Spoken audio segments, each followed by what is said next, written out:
പ്രിയപ്പെട്ട സ്നേഹിതന്മാരെ, എല്ലാവർക്കും നമസ്കാരം.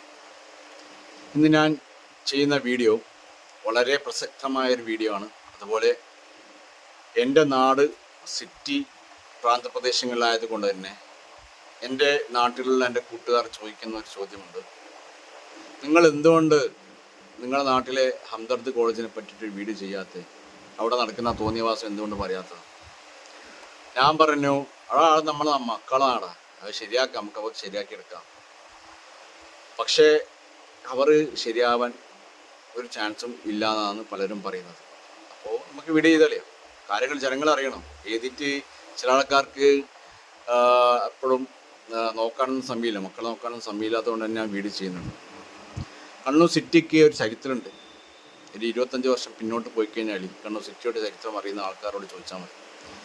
ഏതെങ്കിലും തരത്തിൽ ഈ കണ്ണൂർ സിറ്റിയിൽ പ്രശ്നം ഉണ്ടായിക്കഴിഞ്ഞാൽ അത് രാഷ്ട്രീയമായിട്ടുള്ള പ്രശ്നങ്ങളാണ്. അത് SM കോളേജിലായിക്കോട്ടെ, അത് സിറ്റി ഹൈസ്കൂളിലായിക്കോട്ടെ, മുനിസിപ്പൽ ഹൈസ്കൂളിലായിക്കോട്ടെ, ജനങ്ങളാണ് ഇറങ്ങിയിട്ട് അധ്യാപകരെ സഹായിക്കൽ, പോലീസുകാരെ സഹായിക്കൽ. ഇന്ന് ആടെ സ്ഥിതി മാറി.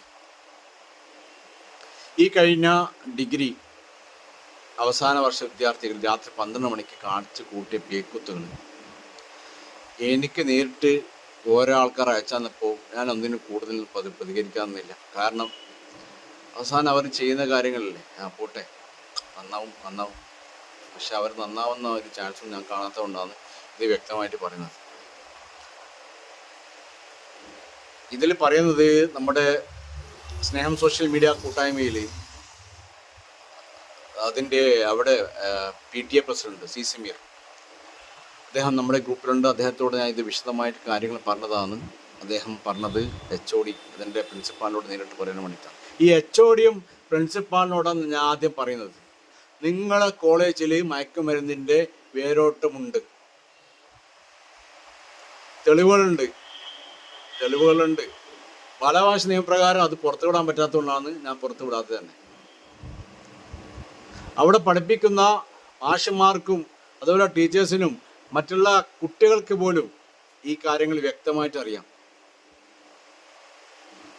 എന്തുകൊണ്ടാണ് നിങ്ങളിത് പൂഴ്ത്തി വെക്കുന്നത് എന്നുള്ള കാര്യം എനിക്കറിയില്ല. പക്ഷെ അത് വലിയൊരു വിപത്തിലേക്കാണ് പോകുന്നത്. ഇത് വളരെ വ്യക്തമായിട്ട് പറയാൻ കാരണം, ഇങ്ങനെയുള്ള കുട്ടികൾ നാളെ നമ്മുടെ സമൂഹത്തിൽ ഏറ്റവും നല്ല കുട്ടികളായിട്ട് വരേണ്ട ഒരു കോളേജ് മാത്രമല്ല, ഒരു സമൂഹം തന്നെയാണ്. ചില കുട്ടികൾ അവിടെ നേരിട്ട് കാരിയർമാരായിട്ട് സാധനങ്ങൾ, മയക്കുമരുന്നായിക്കോട്ടെ, LSD ആയിക്കോട്ടെ,